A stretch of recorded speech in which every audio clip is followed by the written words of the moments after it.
O senhor está lá há 20 anos. Sim. Já chega no Brasil falando português? Como que foi? Bem, foi assim. Dizer um pouco o desejo também. Na verdade, a primeira vez eu fui, porque estávamos na Itália, fui ao Brasil em 1999. Certo. Tinha 24 anos, tinha acabado de estudar a filosofia no centro da Itália. Só que eu falava tanto de ir para a missão, que aí o nosso provincial se cansou e disse, tá bom, então vai logo 3 meses para conhecer a missão. E fomos dois. Baixapoeira. Aí o outro Frei Carlos, que também tem uma vocação missionária muito grande.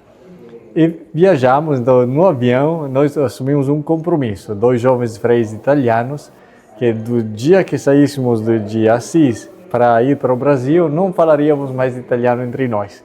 Pegamos um pequeno dicionário italiano-português e começamos a falar, tentávamos. Então, nós em 3 meses conseguimos aprender português, sem participar de nenhum curso, mesmo com um desejo. Claro, sempre anotando, assim. Então, fomos sem falar nada, mas desde a viagem de avião, esforçando cada palavra, anotando o dicionário e fomos aprendendo.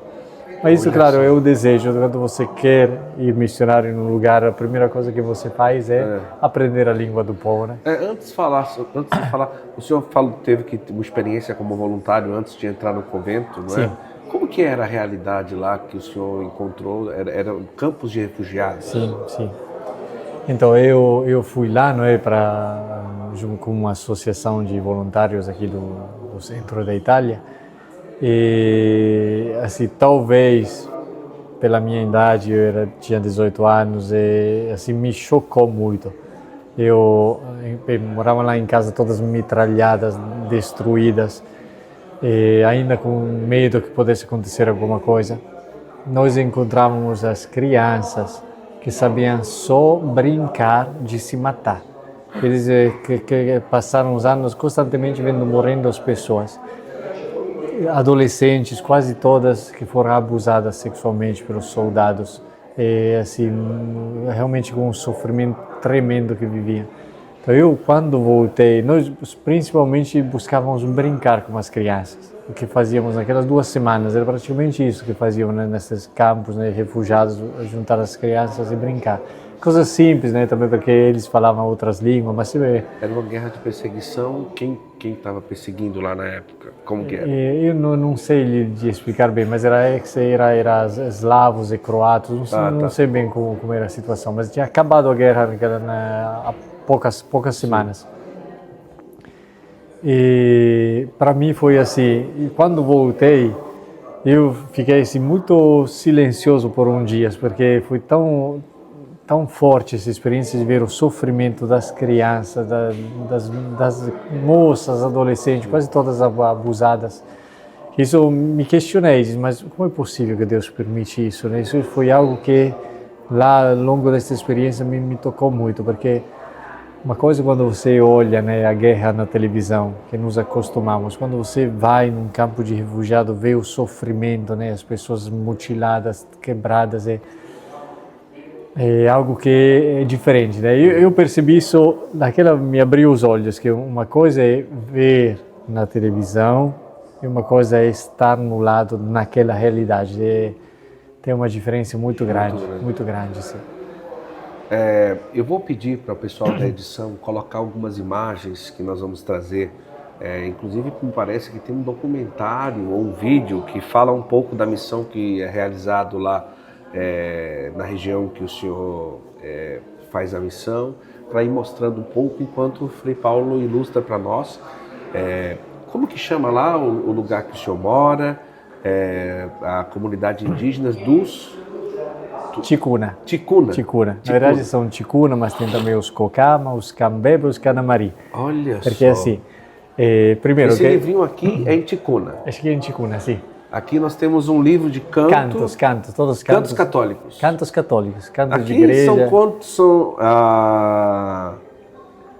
mas foram cantos feitos para eles ou cantos que foram traduzidos para o Ticuna? Não, foram produzidos por eles. Quando chegamos, produzidos por eles? Quando chegamos lá, assim, quero fazer uma pequena parêntese e premessa. Certo. Eu gostaria de deixar bem claro, né, que eu sou Frei Paulo, né, mas o que faço e vivo é junto com uma fraternidade, né? Nós capuchinhos vivemos em fraternidade, é o carisma de São Francisco. Então, se hoje tudo que eu falo aqui é porque lá temos uma fraternidade, nós vivemos como capuchinhos da Amazônia em fraternidades, e é isso que nos dá força. Se nós, como freis, moramos juntos, rezamos juntos, partilhamos juntos, chegou lá, já tinha comunidade franciscana já. Não, e lá quando eu cheguei, né, me enviaram da Itália para cá, o provincial que estava aqui no tempo, né, Frei Paulo Xavier, ele aproveitou, sabia, né, me conhecia um pouquinho, sabia que estava chegando um frei jovem, assim, meio doido. Então nós tínhamos uma paróquia que foi criada depois do Concílio Vaticano II, né, por o nosso finado Frei Bispo, Alberto Marci. Ele entendeu que para atender pastoralmente os indígenas não devia ser uma paróquia da cidade, mas deveriam criar uma paróquia dentro da aldeia, para um atendimento diferenciado. Isso em 1971. O Sínodo para a Amazônia aconteceu poucos anos atrás, mas o bispo foi muito profético. Olha só. Então ele abriu esta paróquia indígena dentro da aldeia. O lugar é Belém dos Solimões. Certo. Somente o que aconteceu? Sem contar toda a história, de 90 até 2005 não tinha mais freis assim suficiente para ir para lá, então ficou abandonada há 15 anos. Mas abandonada sem freira, sem missionário? Sem frei, sem sacerdote, fechada. Eram só os indígenas que davam um jeito para rezar de vez em quando, mas praticamente fechou. Praticamente a paróquia fechou. Aí, quando eu cheguei da Itália, jovem, tinha 29 anos, aí o provincial, né, ele aproveitou logo e disse: você quer ir para lá? Quero. Eu fui para isso, nem pensei, nem sabia onde devia ir, né? Sim. Então fui. Aí, eu às vezes conto isso, né? Eu acho que a tomada de posse como pároco para mim foi belíssima. Eu cheguei de Recreio. O Recreio me deixou na beira do rio, no mato. Recreio são estes barcos enormes, né, de 2 andares, onde todo mundo dorme de rede. Nos 7 dias, né, então viajei 7 dias. E quando chegamos nas proximidades da aldeia, ele encostou na beira, me deixou na beira. Eu cheguei embaixo da chuva. Fiquei embaixo da chuva e disse: é agora. Aí, sozinho. Aí esperei, depois de um tempo chega um indígena, né, me deu: quem é você? Eu sou Frei Paulo, eu sou o novo pároco. Bem-vindo, tá. Então ele me levou de canoa até a aldeia, porque não era ali.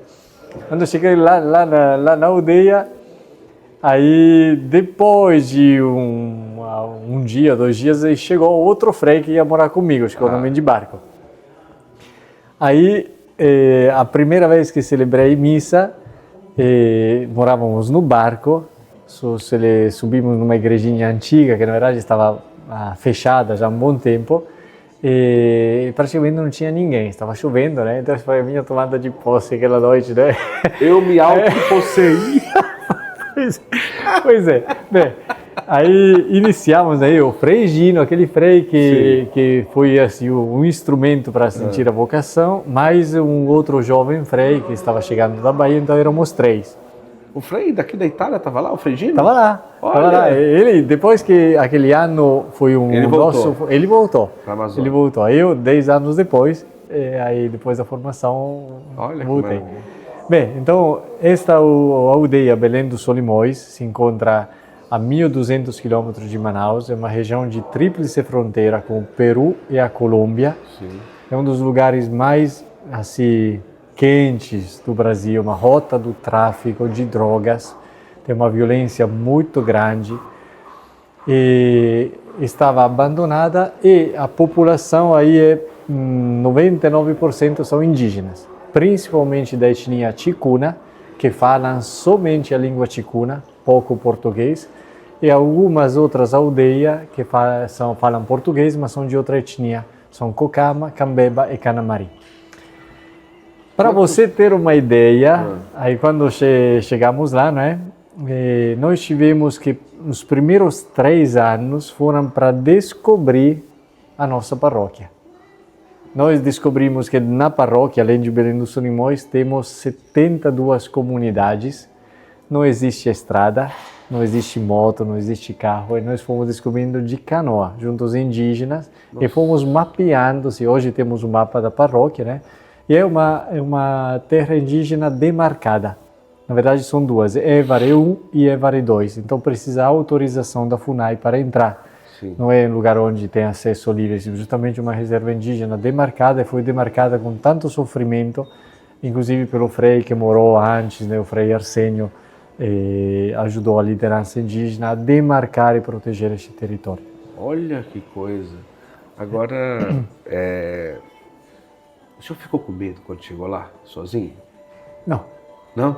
Não. Estava feliz da vida. Agora, quem ficou com medo foi a minha família. Por quê? Porque por 6 meses não comuniquei, porque não tinha energia, não tinha internet nem pensar, não tinha telefone. Então eu passei 6 meses sem comunicar com a família. Então minha mãe já tinha ligado para todos os bispos que conhecia, estava dado por disperso, morto já.